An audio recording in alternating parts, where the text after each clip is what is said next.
ഇതാണ് എൻ്റെ അപ്പം. ഇതാണ് എൻ്റെ അപ്പം. നിങ്ങളപ്പം ഇങ്ങനെയാണോ? കമൻറ്റ് ചെയ്യും. കാരണം എന്താണെന്നറിയാമോ? ഈ സാമാനം വെച്ചാണ് കുത്തിയെടുക്കുന്നത്. ഇനിയിപ്പം ഇഡ്ഡലിയുടെ മാവ് കൊണ്ടാണ് ഞാൻ ദോശ ഉണ്ടാക്കുന്നത് കൊണ്ടാണോ അതോ ഇഡ്ഡലിയുടെ മാവിലാണ് ഞാൻ ദോശ ഉണ്ടാക്കുന്നത്? ഇനിയിപ്പോൾ അതുകൊണ്ടാണോ അതോ ഇല്ല പാക്കറ്റിൽ മേടിക്കാൻ കിട്ടുന്ന മാവാണ്. ഇനിയിപ്പോൾ അതുകൊണ്ടാണോ അത് വ്യത്യാസം എന്തെങ്കിലും ഉണ്ടോ അത് എനിക്കറിയാൻ മേല. നിങ്ങൾ എന്തെങ്കിലും കമൻറ്റ് ചെയ്യുക, എന്തിനാണെങ്കിലും ചെയ്യും. അല്ല, നിങ്ങൾ നോക്ക്, ഇങ്ങോട്ട് നോക്ക്. ഇവിടെ ഒരു പാത്രമില്ല. ഈ സാമാനം വെച്ചാണ് കുത്തി ഇളക്കുന്നത്. പിന്നെ ഇത് ഇങ്ങനെയല്ലാതെ പിന്നെ എങ്ങനെയാവും? നിങ്ങൾ തന്നെ പറ. ഇങ്ങനെയല്ലാതെ എങ്ങനെയാവും? അതുകൊണ്ട് അടുത്ത കാര്യം ഇതെങ്ങനെ കുത്തിയെടുക്കുമെന്ന് എനിക്കറിയാൻ മേല. നട്ടുച്ചയായി, 12 മണിയായി. ഈ പാത്രങ്ങളെല്ലാം എവിടെ പോയെന്ന് ചോദിച്ചു കഴിഞ്ഞാൽ അമ്മ വാരിക്കൊണ്ട് പോയി.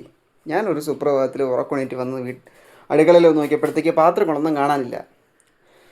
അപ്പോൾ ഇത് അന്വേഷിച്ച് ചെന്ന് പെട്ടത് അമ്മയുടെ ഹോട്ടലിലാണ്.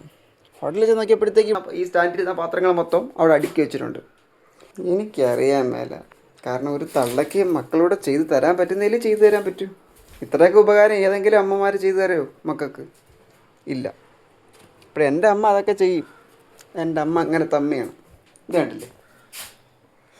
എനിക്കറിയാൻ മേല. പിന്നെ എന്തെങ്കിലും ഉണ്ടാക്കി കഴിക്കുക എന്നുള്ളതേ ഉള്ളൂ. ഓക്കെ, ഫ്ലെയിം ഇത്രയും കുറച്ച് വെച്ചേക്കാണ്, എന്നിട്ടും കരിയുന്നു. ഇനിയിപ്പോൾ എണ്ണ തേക്കുന്നത് കൊണ്ടാണോ എന്തോ.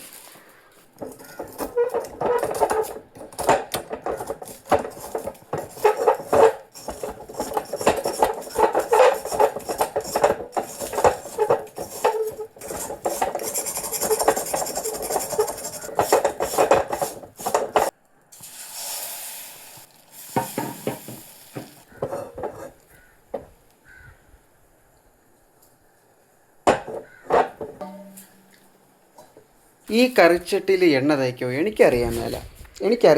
ആക്ച്വലി എനിക്കറിയാൻ മേല. അതിനകത്ത് എണ്ണ തേക്കോ? എണ്ണ തേച്ചിട്ടും അത് ഇളവിയൊന്നും വരുന്നില്ല. എനിക്കറിയാൻ മേല. അതും കുഴപ്പമില്ല. ഇതൊക്കെ എന്തിനാണ് നിങ്ങളടുത്ത് പറയുന്നത് ചോദിക്കാം. ചിലപ്പോൾ നിങ്ങൾക്കൊക്കെ ചോദിക്കാൻ വേണമെങ്കിൽ ഇതൊക്കെ എന്തിനാടാ നമ്മളടുത്ത് പറയുന്നതെന്ന്. ഇതിനകത്ത് പറയാൻ ആരുമില്ല. ഈ വീടിനകത്ത് ഇപ്പോൾ ആരുമില്ല. ഞാൻ മാത്രമേ ഉള്ളൂ. ഞാനും അപ്പവും മാത്രമേ ഉള്ളൂ. വേറെ ആരുമില്ല. അപ്പവും തിളപ്പിച്ച് വെച്ച ചിക്കൻ കറിയും മാത്രമേ ഉള്ളൂ. വേണ്ട, ഇത് മാത്രമേ ഉള്ളൂ. അനാഥമാണ്. ബാക്കി എല്ലാവരും പോയി. പിന്നെ എന്ത് ചെയ്യാൻ പറ്റും?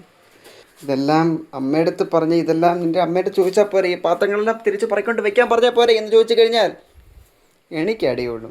ഇതാകുമ്പോഴത്തേക്ക് എനിക്ക് അടിയും കൊള്ളത്തില്ല. നിങ്ങളടുത്ത് പറയുകയും ചെയ്യാം, എന്തെങ്കിലുമൊക്കെ മിണ്ടിയും പറഞ്ഞിരിക്കുകയും ചെയ്യാം. ഇതൊക്കെയാണ് ഞാൻ ആലോചിക്കുന്നത്. മനസ്സിലാവുന്നില്ലേ? വേണ്ട, എന്തായാലും തീരാറായി. ഞാൻ കേട്ട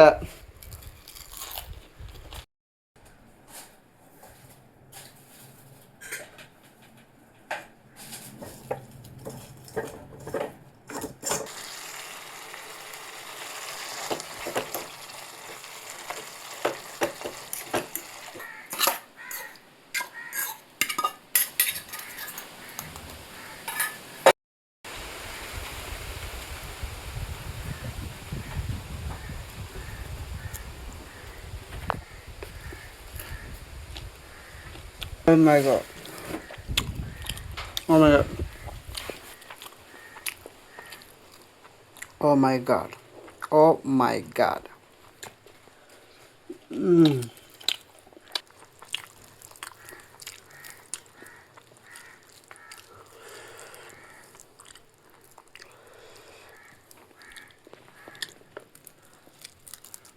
Mm.